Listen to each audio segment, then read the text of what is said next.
session for board meeting 1627 is called to order. Dr. Lake, do we have any changes to the agenda? We do not. Do I have a motion to approve the agenda as presented? So moved. Second. Motion by Rachel, second by Andy. All in favor? Aye. Opposed? Motion passes 6-0. Okay, tonight we are honoring Dressel this evening, so I would like to invite any of our Dressel students to come forward and lead us in the Pledge of Allegiance.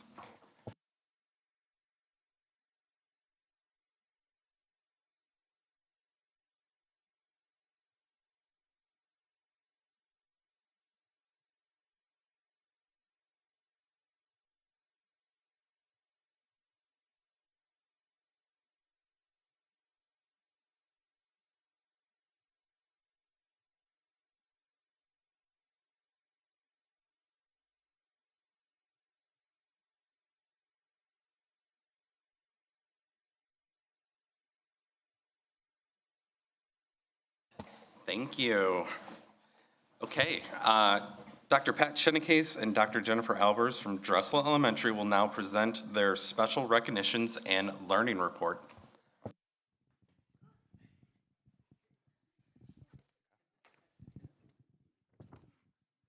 All right, good evening.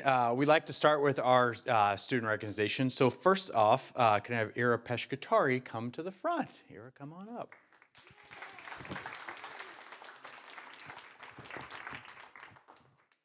So Ira is a fourth grade student at Dressel, and what her teacher had to say about her is she's an exceptional student who consistently demonstrates curiosity, focus, and a love for learning. She approaches every subject with enthusiasm and a desire to do her best. Beyond her strong academics, Ira shows kindness and empathy towards her classmates, always willing to help others succeed. Her positive attitude and strong character make her a role model in our classroom community. We love you, Ira. Congratulations. We are so proud of you. Era, we have a certificate recognizing you as a student spotlight of the month at Dressel Elementary. So there's that for you. And then you can never have enough Limburg t-shirts. So we also got you a t-shirt as well. All right, congratulations. You're welcome. We're going to step back here.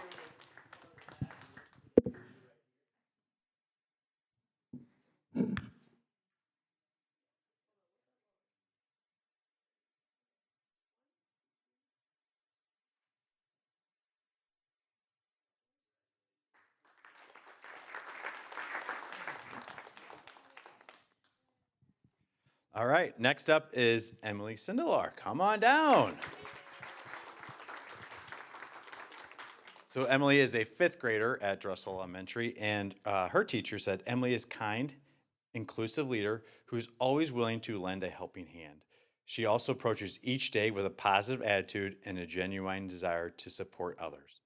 Thoughtful, caring, and hardworking, Emily consistently goes above and beyond, whether she's assisting a classmate, mentoring younger students, or simply spreading joy throughout the building. She is on our celebration crew, so she goes around to each classroom and celebrates birthdays and things like that. So she is a shining example of what it means to be a Dressel leader, and we could not be more proud of her. Congratulations, Emily. Emily, congratulations. We also have a certificate recognizing you as the Student Spotlight Person of the Month for Dressel Elementary. And then we also have a t-shirt for you as well. So congratulations. And we're going to do a quick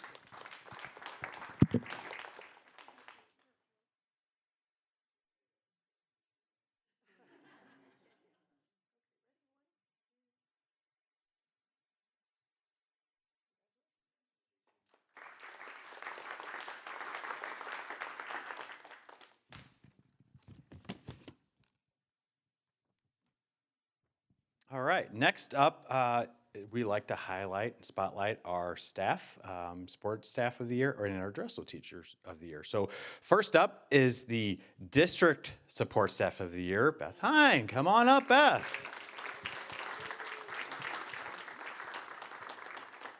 I should have forewarned all of you before you sat down that she didn't put something under your seats or check your tables, things like that, because she might have set us all up. We're thrilled that she not only was the Dressel Sports Staff of the Year, but the District Sports Staff of the Year. Her colleagues had to say about her, "We're excited to recognize Beth Hine as both Dressel's and the District Sports Staff of the Year. As an invaluable asset to our school, Beth provides exceptional support to Dressel students as a dedicated paraprofessional. She goes above and beyond to ensure student success by making thoughtful accommodations, fostering friendships, and collaborating seamlessly with teachers and therapists. Beth's passion for inclusion is deeply personal, fueled by her connection to the Down syndrome community, which guides her tireless commitment to tailoring her approach to meet each student's unique needs. She builds strong, lasting relationships with students, parents, and creating a supportive environment where every child feels valued and empowered. As a colleague, her warmth and humor uplift everyone around her, significantly contributing to the caring team atmosphere. Congratulations to Beth, our outstanding support staff of the year." Beth, congratulations. We have a certificate recognizing you as the support staff person of the year. And then we also have a $30 gift certificate.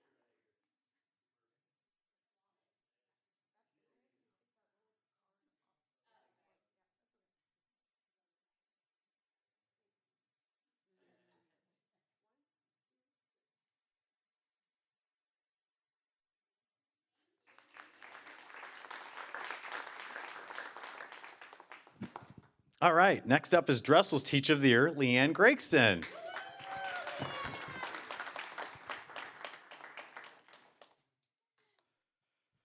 All right, so here are what your colleagues have to say about you. We are delighted to honor Leanne Gregston, Dressel's Teacher of the Year. This exceptional teacher pours her heart into everything she does, creating a welcoming, engaging, and supportive classroom where students feel valued and capable of success. She meets students where they are, using creative and effective teaching strategies to make learning meaningful and fun. Leanne's thoughtfulness shines through in small but meaningful ways, from helpful reminders to organizing special moments for both students and staff. Beyond her classroom, she is deeply involved in the Dressel community, serving as the teacher rep for PTO, leading our Veterans Day activities, and playing a key role in organizing the talent show. She also helps in organizing a lot of fun staff social activities. Leanne takes on any challenge with enthusiasm and remains calm under pressure.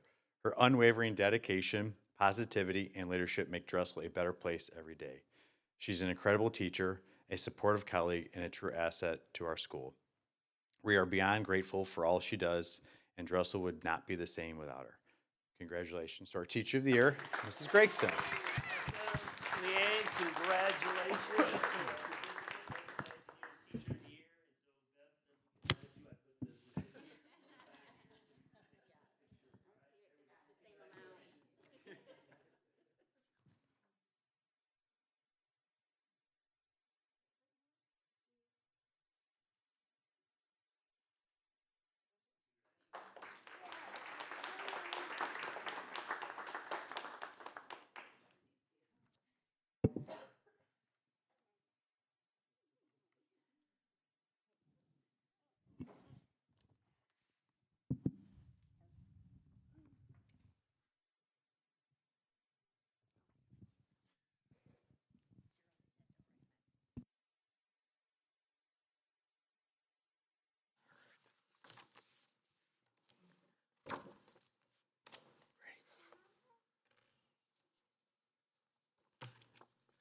Before we start, first and foremost, I'd love to just shout out to a few of our staff members that came tonight to join us. Coach Thompson, Coach Thompson's our PE teacher.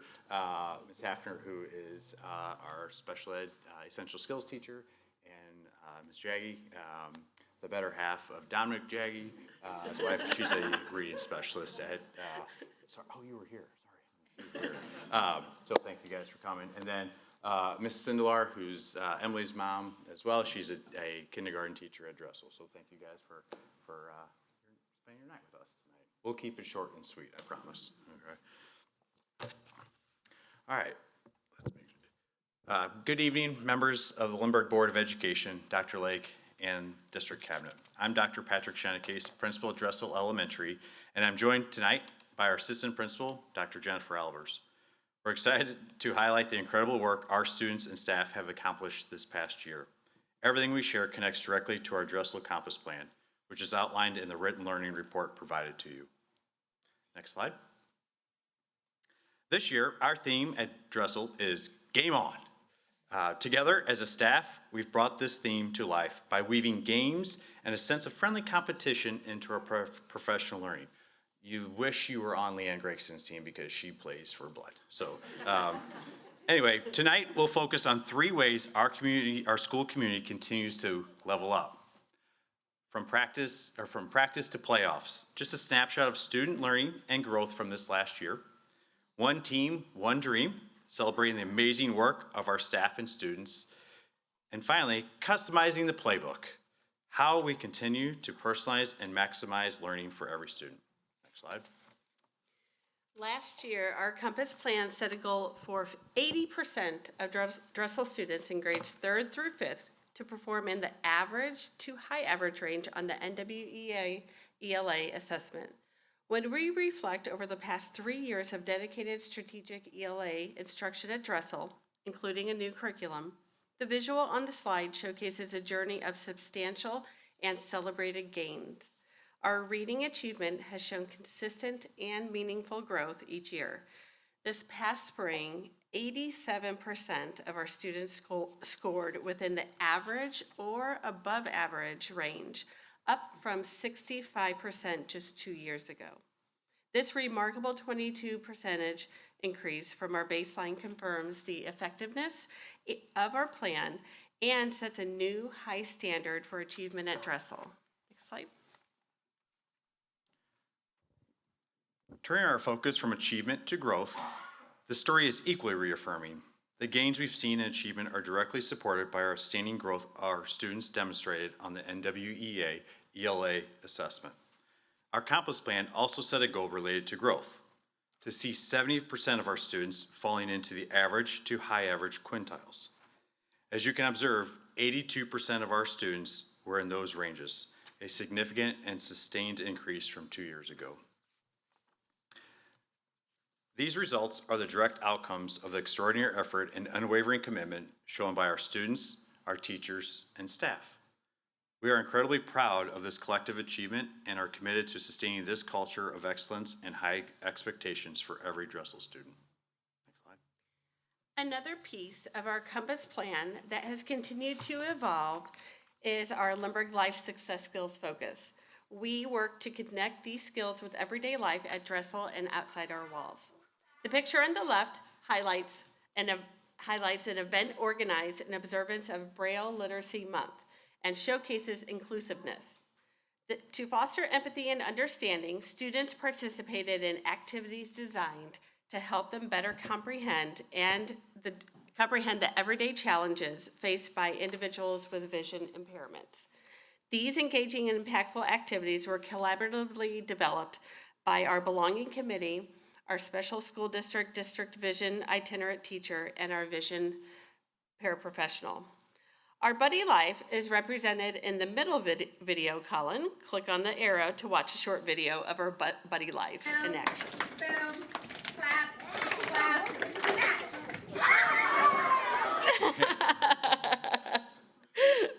Once a month, students meet with a buddy class to participate in activities that incorporate the Limburg Life Success Skills.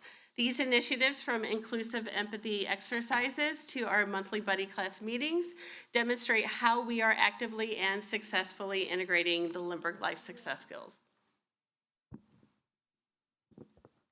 At Dressel, we understand that staff well-being is vital to the success of our school and our students. Therefore, we're dedicated to cultivating a positive, engaging, and deeply collaborative environment for everyone on our team.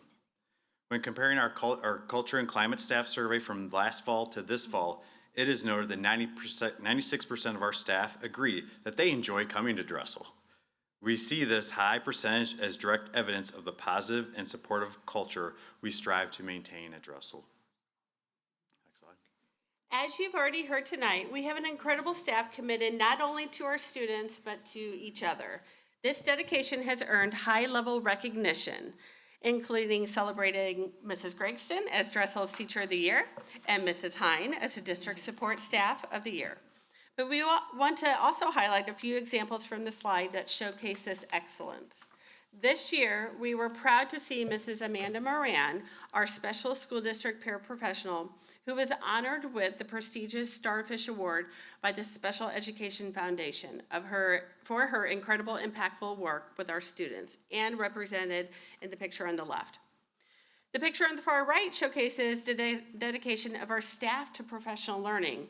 Here, Molly DeClue, our kindergarten and first grade instructional design coach, is leading teachers through the model of instruction, specifically high leverage engagement strategies that directly impact student learning. We are continuously amazed by the talent and collaboration demonstrated by all of our instructional coaches. Next slide. Lindbergh has prioritized evaluating the social-emotional well-being of its students, traditionally using Panorama at the secondary level. This year, all elementary schools successfully integrated the Panorama survey for students in 3rd through 5th grade. This replaced the previous screener, Sabres. We are particularly proud to highlight the data point under the supportive relationship category. As you can see, the question that asks students if they have a teacher or other adult from our school who they can count on to help them no matter what yielded an exceptional result. 90% of those students responded favorably. This outcome underscores the commitment to our staff and affirms the high-quality, trusting relationships we strive to build with every student. Beyond the classroom, we continue to work diligently to ensure all students feel connected. Through community education programs, Dressel clubs, field trips, and other unique opportunities, we offer a wide variety of experiences. This picture on the far right illustrates one such impactful experience.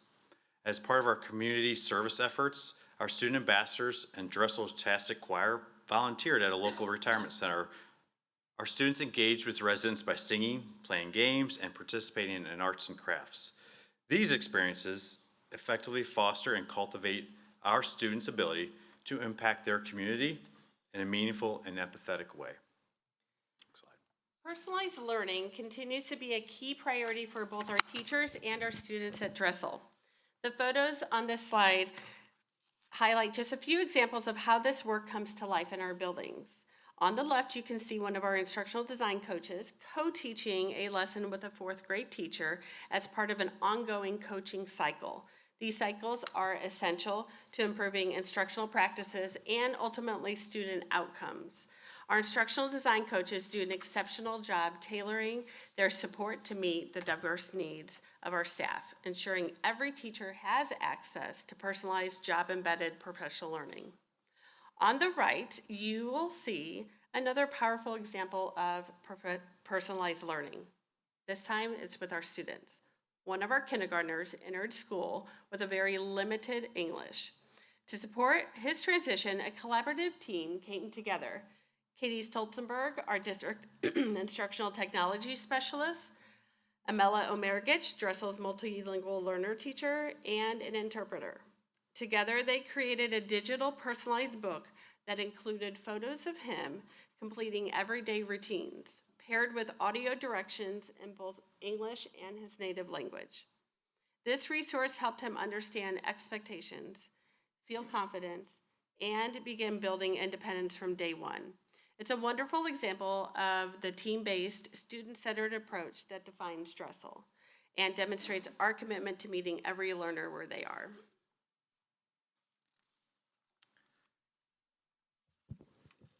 Tonight, you've seen what makes Dressel special. Students who are learning and thriving, staff who go above and beyond, and a school community that is grounded in care, collaboration, and continuous improvement. The growth and achievement, the strength of our relationships, and the personalized support our learners receive all speak to a team that is truly united around our students. We are incredibly proud of our students and staff, and we are grateful for the board's ongoing support that makes this work possible. Together, we are ensuring that every Dressel student is known, challenged, and celebrated. Thank you for your time this evening and your unwavering commitment to our students and our community.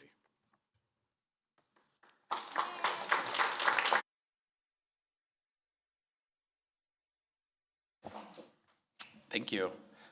We will now like to hear from our student representative to give his report, Mr. R.J. Del Rosario. Hi, hello everyone. First of all, I'd like to take a moment to point out someone in the crowd. If I could have Stella Pellerito stand up for me. So Stella will serve as the 2026 student representative for next year. I had the great opportunity of working with her last week at the Dressel SBRA, and the way she worked with the kids was just absolutely phenomenal. So I'm really excited to see what she'll do in the next year. So a little round of applause. So, 8 LHS students were selected to the St. Louis All-Suburban Choir with like alto and tenor roles respectively. Additionally, Elena Adams and Rachel Schragi were selected to perform at the All-State Choir on January 31st at Osage Beach, Missouri. After talking with Elena Adams, I got to better understand the effort that every member of the student choir puts in, with a lot of them attending private lessons and training for hours on end. So it was truly amazing to see. This past weekend, I was able to attend a trip to Jefferson City for the 78th Annual Youth and Government Convention sponsored by the YMCA. Lindbergh students had the opportunity for a weekend to study civic engagement, either through appellate-style law, legislative sessions, or media creation. Lindbergh students got numerous awards for media stories, legislative bills, or judicial performances, and 2 LHS juniors, Maggie Finn and Harry Seeker, were selected to be presiding officers for the entire state convention next year. For the All-Suburban Band, Lindbergh had a whopping 50 auditionees audition for the program this year at Ladue High School. After a long preparation process, 20 LHS students were selected as All-Suburban members and will have the opportunity to audition for the All-State Band later this month. Additionally, this is not on the report, but I had the opportunity to talk with the editor-in-chief of the high school yearbook yesterday, Kate Basler. Last weekend, the journalism program attended nationals, and our yearbook for the 2024 to 2025 year got first place for Best in Show on the national level. So that was a truly amazing thing to see, and that's the first time that's ever happened. Finally, last Tuesday, I traveled to Dressel Elementary with our future representative, Stella. Whereas for the Crestwood meeting, we began with a group circle before heading into a tour. For the Dressel meeting, we actually swapped it. So we started with the tour and then reconvened later. Students talked with Stella and I about creativity in their elective classes, the Veterans Day Parade, and the use of outdoor spaces in their day-to-day schedule. Stella's SBR meeting went very well, and I can already tell she'll connect with the kids way better than I could. While the structure didn't allow much time for a post-tour schedule, we convened with Dr. Mason, Ms. Johnson afterward, and agreed that the previous format that we used for Concord would be more appropriate for future meetings. Overall, it was a great opportunity to work with the Dressel kids, who are some of the nicest, and I can't wait to talk with them again for our semester meeting. So thank you, guys.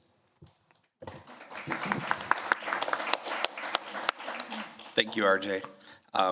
While we love seeing all of your smiling faces out there, we know that some of you just came for the recognition tonight for Dressel, and we would like to take a short break to allow you time to leave if you want to leave, but you're welcome to stay if you want. Run.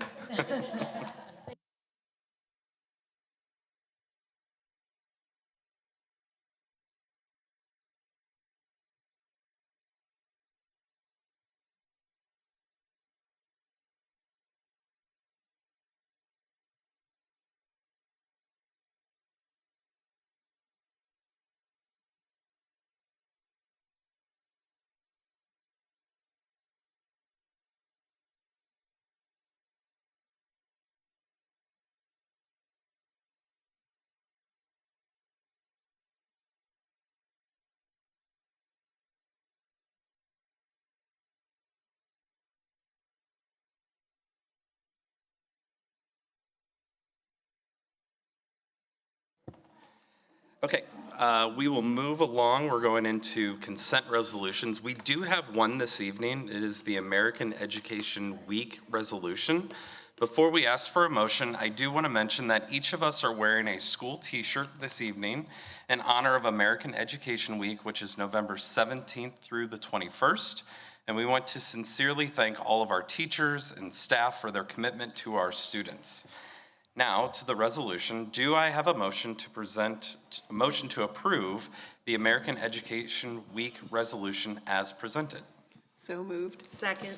Motion by Rachel, second by Jen. All in favor? Aye. All opposed? All right, motion passes 6-0. Okay, moving on to And citizen. we're going to, we want to take a picture. Oh yeah, a picture, yep.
Okay, Beth, is it okay to move on now? We good? Okay, thank you.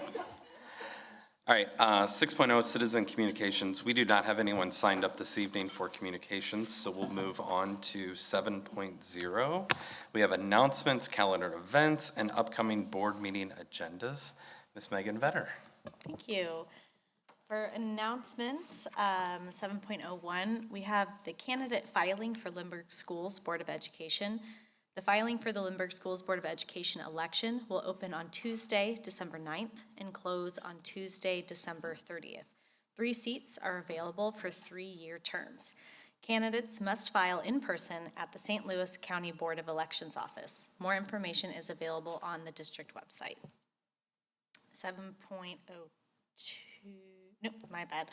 We're still on 7.01. Calendar of events. There's no school on November 26th through November 28th. The Strolling Strings concert is on December 1st. On December 2nd, Teaching and Learning Advisory meets at 4 o'clock, and the Lindbergh High School Choir concert is at 7. 4th grade orchestra concerts are on December 3rd, and the high school orchestra concert is on December 4th. December 8th, there's a 4 p.m. Technology Board Advisory, and the middle school fiddlers and orchestra concerts are also that evening. The high school band concert is on December 9th. December 10th is our Facilities Board Advisory at 4 o'clock, and then the Sparing Middle School band concerts begin at 6. Finance Board Advisory meets at 4 o'clock on December 11th, and the Truman Middle School band concert is at 6. Truman and Sparing Choir concerts are both on December 15th, and then we're back here for our Board of Education meeting on December 16th. Our upcoming board agendas, our next meeting again is scheduled for December 16th. The tentative agenda items include curriculum, second readings, and approval request, as well as regular business items. Kennerly Elementary will be here for recognitions and their learning report. All right, thank you. We'll move on to report of meetings. Would any board member like to report any meetings that they attended? Well, we all attended the MSBA. Yeah, conference? Yeah. It was after, wasn't it? It was after. Yeah, I know, I was thinking on the way, I was like, is this? So yes, we all attended that in October. I attended the 26 budget preview presentation, the 26 legislative preview session, which is all stuff like we've kind of already been hearing, like year in, year out, but not a lot of changes.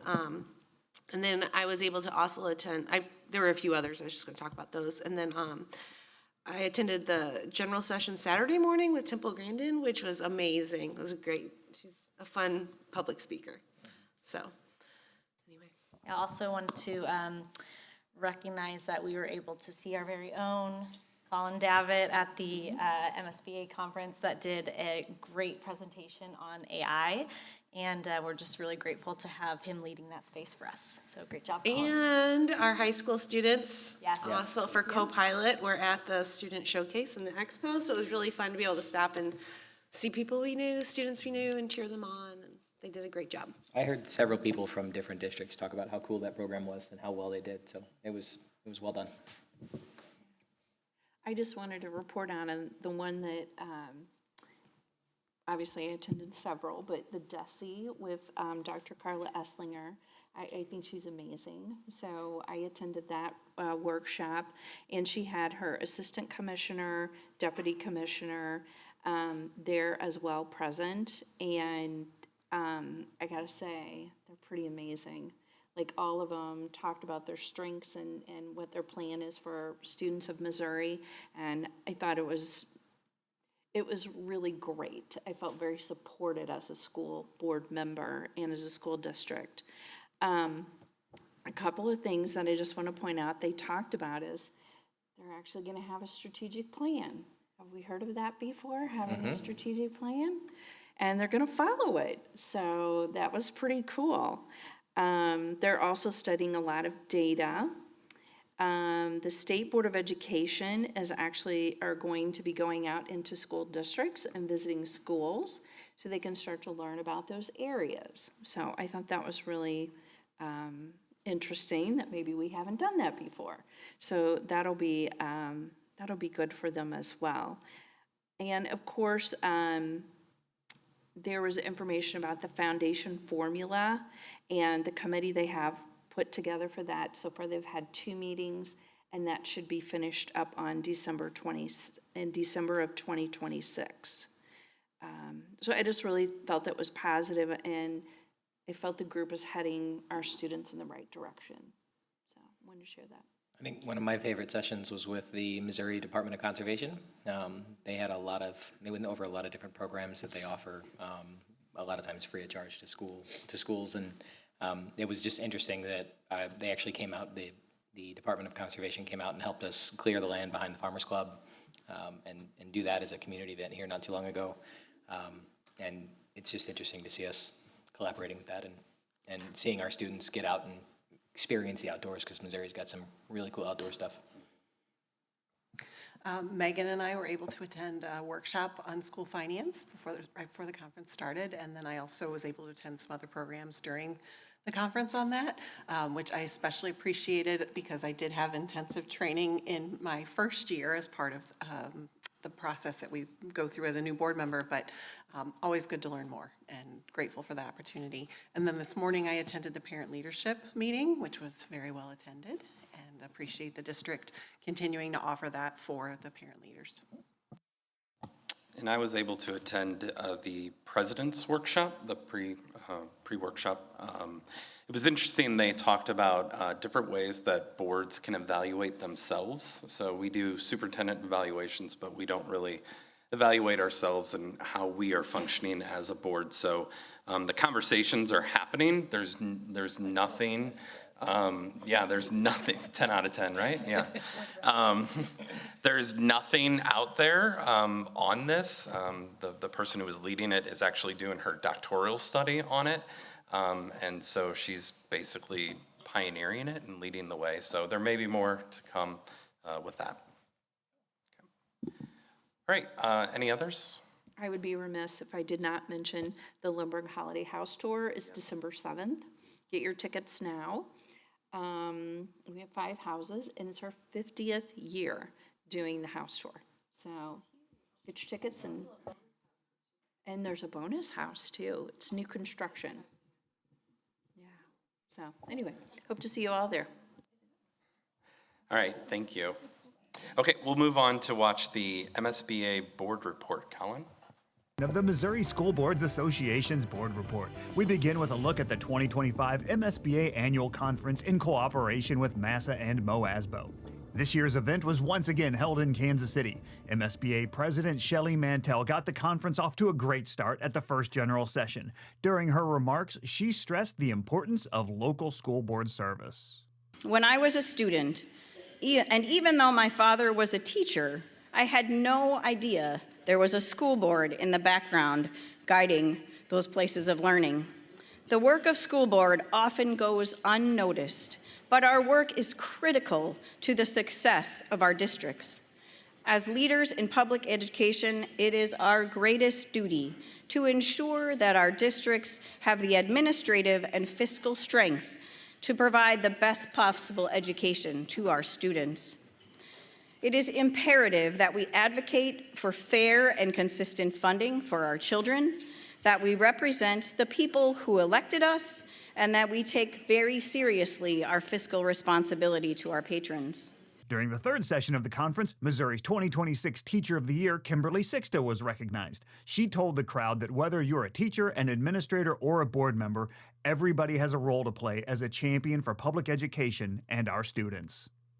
And that every single student deserves to feel success, every single one, and they deserve to have their potential recognized.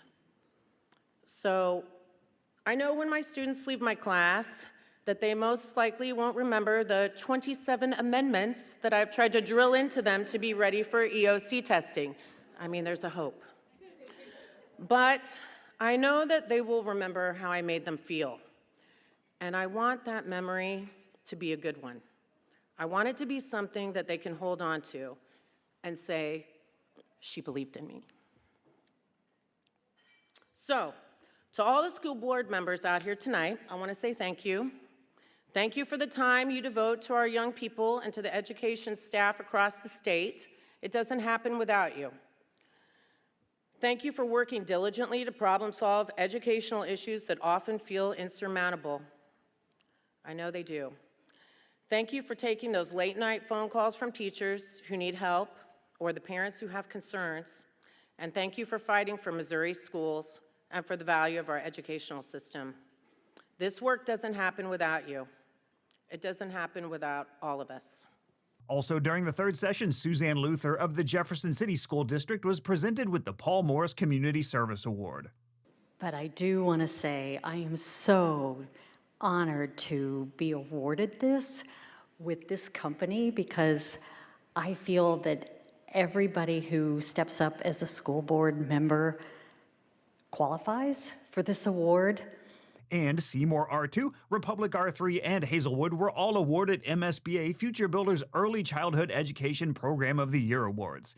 In addition to the outstanding general sessions, the conference featured more than 80 concurrent sessions on a wide range of topics: Missouri's premier education trade show, the Education Expo, MSBA Student Showcase of public school programs, and much more. MSBA's Delegate Assembly also met in conjunction with the annual conference to establish the position statements that will guide advocacy work during the coming year. And finally, each year the Missouri School Boards Association's Future Builders Foundation awards $18,500 in scholarships to students in MSBA's member districts. A winner is selected from each of the 17 MSBA regions, and one overall state winner is selected. Student nomination forms are due by December 18th.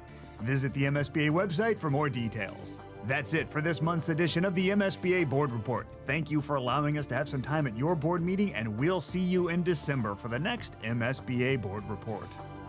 All right, thank you, Colin. We'll move on to special reports. We'll get some updates from our cabinet. We'll start with Beth Johnson. So our topic for the Communications Board Advisory in October was telling our story, which was our second strategic goal in our communications plan. So we had a panel that included our communications specialists in my department and also our student intern and a member of the Lindbergh High School broadcast team. And they all shared different videos and stories that they've shown that we've shared throughout the year. And then we had a really good conversation with our advisory members about how we can feature even more student content on our website and on our social media. Thank you. Yeah, it was very cool to see all that. I was at that meeting. It was very cool. Dominic Jaggi. The Technology Board Advisory did not meet last month. We will meet on December 8th, and we will talk about Securely Home and some Scal AI. Okay, thank you. Joel Scheibel. Facilities Advisory did not meet last month, but Finance meets every month. In November, we always meet, and our auditor is a guest. He spent a nice long 45 minutes with our Finance Committee this time. Our by staff and I step out, and Beth's there, we step out so that they can have an exchange with our Finance Committee members without us present. Of course, the audit was the big topic. We did have a good audit that is in the board packet tonight for your approval. And we also talked about the senior property tax freeze and the data we've got from that on our estimates and what it's looking like to be a little bit more than across St. Louis County, not just Lindbergh's, but more than what we anticipated, or more than what St. Louis County had estimated for us. So that was another topic. That was a great meeting. The audit one is always a good meeting. I think our Finance Committee members learn a lot with the auditor there and asking them questions. All right, thank you. Tara.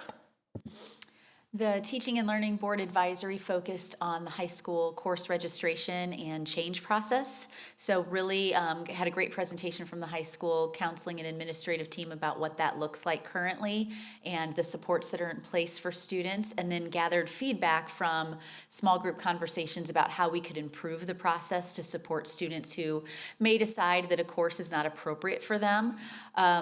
Really, our outcome is to support the rigor of our high-level classes, our honors, and our AP courses, but also recognize when we need to support a student and make a change, whether that is we're providing additional interventions or we're communicating with families. So we're taking that feedback to improve that process. So it was really a beneficial conversation.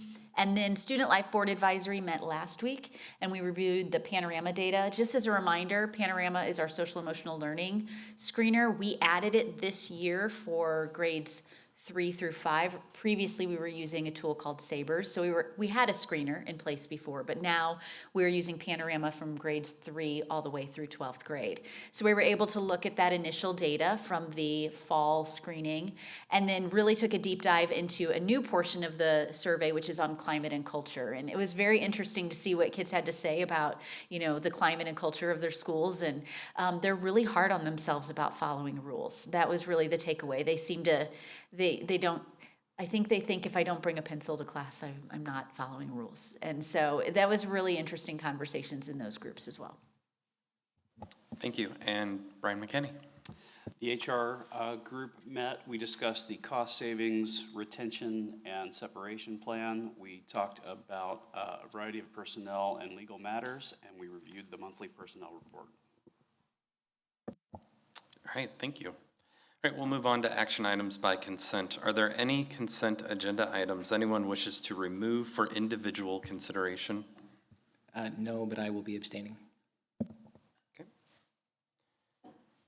Any others or abstentions? Okay. Hearing none, may I have a motion to approve the November 20th, 2025 consent agenda as presented? So moved. Second.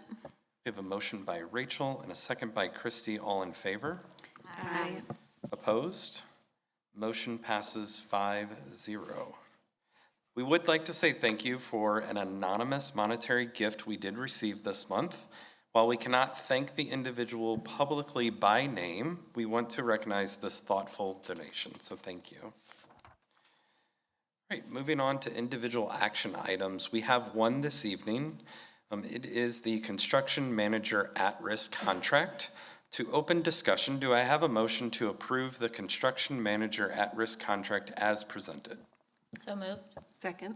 A motion by Megan and a second by Rachel.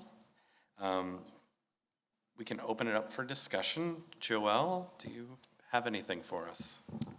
This is the last step. If I've seen a CMAR item in the last 3 months' agendas. So this is just the final one. Well, we also have the bid. That will come back when we get our bids and approve the price. But this is really making the contract official with BSI, and that's what this one is about. So we're getting ready to go out to bid on that project on a portion of, well, that's the Truman one, not this one. Yeah. Now, this is the work at Yep. Sappington and This is the Concord. It's the miscellaneous, yep. miscellaneous Yep. kind of smaller projects that we've kind of packaged all together. So finish out some work at the high school and some things like that. Yep. So the contract's in order, and we're asking you to approve it. And since it's over 50,000, we bring it as a separate item. Okay, any questions? Okay, great. We'll go ahead and vote. All in favor? Aye. Opposed? All right, motion passes 6-0. We do have one for the record report this evening. Curriculum first readings on K through 12 science, math, physical education, visual arts, performing arts, and 6 through 12 computer science and tech innovation. These items are listed as informational only. Board members should review and reach out to Dr. Tara Sparks with any questions before they are brought back to the future board meeting to seeking approval. 11.02 reports. We do have one report this evening. It is the annual performance report, or APR report, and Dr. Tara Sparks will present that to us. From the podium. All right, so this is our annual summary of where we stand on the annual performance report, what we affectionately call the APR. So this is the result of our work last school year, so from the 24-25 school year. Yes, I can. I'm so tall, maybe I need to lift this too. So if we can go to the next slide, Colin. So this slide is just a summary of the history of what we call the Missouri School Improvement Program. It started in the 90s, and then we are on its 6th iteration. We call this MSIP 6. So this is where the APR is demonstrating our success towards Missouri school improvement expectations. Moving to the next slide. This is where we stand out of 100% with this year's APR. This is the 93.5% represents the achievement and growth data from our MAP assessments. So that includes grades 3 through 8 grade level assessments, as well as end of course assessments at the high school. It's also representative of our our success ready students. So those are things like our college and career ready assessments, our career technical education, even our higher level courses such as AP. Graduation rates and follow-ups are part of this data, as is some compliance stuff with regard to required documentation that we need to turn into DESE on time, and our comprehensive school improvement plan, which we reference as the Compass. I think it's really noteworthy that this 93.5% score is an increase of 2.3 percentage points over last year and 6.8% increase over 2022 when MSIP 6 first went into play. It also, we really track to see where we are in comparison with other districts. You know, we're highly competitive. Out of 553 districts and charter schools in the state of Missouri, only 66 were above the 90% mark. So this is something really to be proud of in terms of the work we're doing to support student learning and achievement. As we go to the next slide, I want to highlight something that is a new component in MSIP 6 and our APR. So when we transitioned to MSIP 6 in 2022, it actually started as a pilot.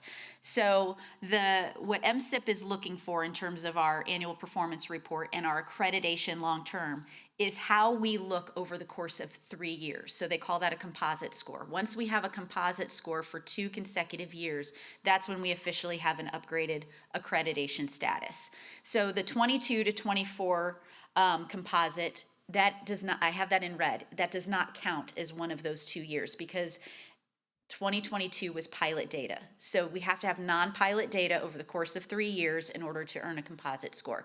So the year 2023 to 2025 is our first composite score. When we have a second one next year, that will help to inform our accreditation status. So we're going to start talking about composite scores as well. And the reason why DESE looks at composite scores is it helps to reduce fluctuation year to year. What is the trend line that's happening in a district in terms of student learning, as opposed to maybe a blip that may impact either positively or negatively a school district's accreditation.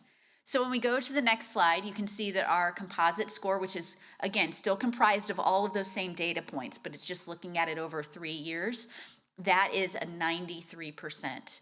Of the 553 districts and charter schools, only 23 districts have above 90% in their composite score. So this is something definitely to be very proud of in terms of the work that we are doing as a district. As we move on to the next slide, this is just kind of a graph that shows what's happening across the state in general with that data. And you can see it is very much a bell graph, right? So there are very few people who are at those upper echelons on these score reports. There are very few people who are very few school districts that are down in those lower score ranges as well. Most of the scores are falling in those low 70s to mid 80s range. So that's why we've been really watching that 90% and wanting to retain that. And as you look at the chart over to the right, you will see that only 18 districts are in the 90 to 94 range. And then 95 and above is only 5 districts. So again, that's where we get that we are one of 23 districts above 90%. So we are in the 96th to 99th percentile of our APR composite score. On the next slide, this is a really important thing to talk about. And I've talked about this every year, and I just feel like it's important to highlight it. There are some trends that we see where the data yo-yos from year to year, which is one of the reasons why DESE is also looking at a composite score. Our data is impacted by how DESE calculates growth. So we have 2 achievement markers. We have the status of what is our students' achievement on those grade level and end of course assessments, and then we also have what are our students' growth trajectories on those assessments. What's interesting about those growth trajectories is they are very specific to individual students, individual schools, and individual districts. We can't go out and predict, oh, this is the growth we need in order to score those APR points. It's a very complex data set and it's very individualized. But what we do know is that when we grow in one school year, they expect the growth the next school year to exceed the previous year's growth. So if we have steady academic learning growth over time, we will see that we'll have blips in the data where it drops and we are getting, we're not getting as many points because our growth did not exceed the previous year's growth. And I can give you a perfect example of that. If you look at the Dressel line right there, so you can see in Pat would not like that I'm pointing out Dressel right now. You can see that they earned 63.3% in the first year of this data. And then you can see they dropped in 2023. They went up significantly in 2024 to 87.5, and then they dropped a bit to 73.5. I want you to juxtapose that with what Pat said up here earlier tonight when we looked at our NWEA growth. We had the highest growth rates we have ever had last school year with NWEA reading. At 87%, that's an amazing, I'm sorry, it was 82% for the growth. That's an amazing number of kids who are at average and above average growth, and yet we dropped. So that just speaks to how that data is super inconsistent, and we see that across all of the many of our buildings. The trend line for the district doesn't have that same level of drop, mostly because they changed some metrics last year. So that's just something we continue to watch and we track as we communicate with you in the community about what our data is. And as a district, we're able to ride out those individual building fluctuations a little bit more just by sheer numbers. As we go to the next slide, this starts to just give you that overall big picture of how these points are allocated. So in our performance, we earned 127 out of 140 points. That represents a 4.5 percentage point increase from where we were in achievement from previous years. So some really good upward trajectory in terms of our achievement growth. And on the next slide, you can see the details of what our student data looks like. And again, this is on our MAP test. So we hit the target in English language arts, math. We hit and that was both for all students and student groups. We hit the target for all students in science, but not with our student group. We are on track, so that means we're progressing towards that. And then we hit the target for all of our social studies data. To give you a broader understanding of when we say we hit the target for the expectations at the state, that range in state level data is 3% to 20% of districts in the state achieved target. So it varies quite a bit by individual tested areas, but that target has a very narrow line of school districts and schools that are hitting that. And then those growth points, that's where you can see more of the on track and even the approaching when we look at our student group for English language arts. Those are those metrics that tend to fluctuate from year to year because of how they calculate growth. It is not the same way that we calculate growth when we're looking at things like NWEA and iReady. It is growth over prior growth. And then finally, the CCR assessments. This is what we've been working on. These are our college and career readiness assessments. This has been an approaching for a number of years. I will tell you, 53% of the districts in the state of Missouri are approaching on this data point as well. We have done the work to improve that process and have more of our students take college and career readiness. It started a couple of years ago when we really encouraged more students to take the ASVAB, AccuPlacer, and ACT, and then last year we did provide the ACT as a district, and we had a large number of our juniors take that ACT. However, we won't see that data populate into here for another year. It's always 1 year behind on that ACT data because they have to wait so long to get that data from the other organizations. So that's kind of a delayed data set for us. And then on our next slide, this represents 30% of our APR score. These are those things like, does our compass meet the expectations of the Missouri School Improvement Program? How do we respond to the standards about what is our work? This is the depth that we talk about when we talk about board advisories and how we're communicating and gathering feedback around our compass plan. Our climate and culture survey that we do with staff and also with parents through Dr. Lake's Listening and Learning. And then our Success Ready students. This is everything from the kindergarten entry assessment that we give for kindergarten readiness within the first 30 days of school, all the way through the development of our individual career and academic planning documents that we start in middle school with individual students, and our attendance data, which has been a point of pride as we've continued to bring up our attendance post-COVID. And then finally, as I referenced earlier, those required things that DESE just wants to make sure we're getting our data in on time and doing what needs to be done to ensure that they have what they need at the state level. What questions might you have about APR? So I appreciate you putting all the data together and briefing us through it. I know it can be found on board docs. This is maybe a more question for Beth. Are we going to make this easy to find on the Lindbergh website so our community can come see it and take a look at it? We will. We'll put a summary and then we'll link to Dr. Sparks's report so that people can watch this. Awesome. Thank you. I have a question about the college and career ready assessments. How are those tracked? Is it just by like the total number given? It's a combination of number given and scores. So there's a point calculation given to individual students based on their score, for instance, on an ACT. But when you don't have, when students in large numbers aren't taking the ACT, and it was really interesting a few years ago as we had a number of colleges that were going test optional, we were having students attend very rigorous universities but never taking the ACT and not being in our college and career readiness reports. So there are multiple calculations for how that score is And determined. how does it work, like if a student takes more than one of those 3 options?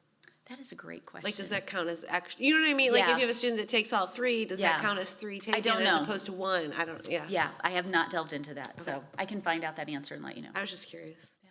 Thanks. All right. Thank you. Thank you, Tara. Okay, moving on to review of board policies and procedures.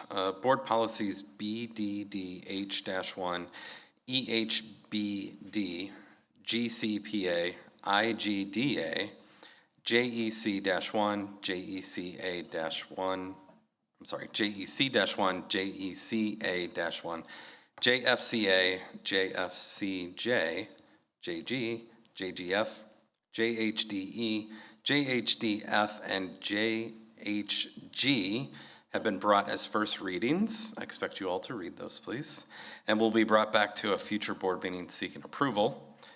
Board procedures BDDL-AP1, EHBD-AP1, GCPA-AP1, JFCA-AP1, and KGAP1 are brought as informational. Any board members should reach out to Dr. Brian McKinney if you have any questions or comments. Under 12.0, return to closed session, we have already conducted all of our closed session business. Therefore, there is no need to return to closed session, so we'll move to 13.0 adjournment. Do I have a motion to adjourn board meeting 1627? So moved. Second. A motion by Rachel and a second by Andy. All in favor? Aye. Opposed? All right, motion passes 6-0. Board meeting 1627 is adjourned.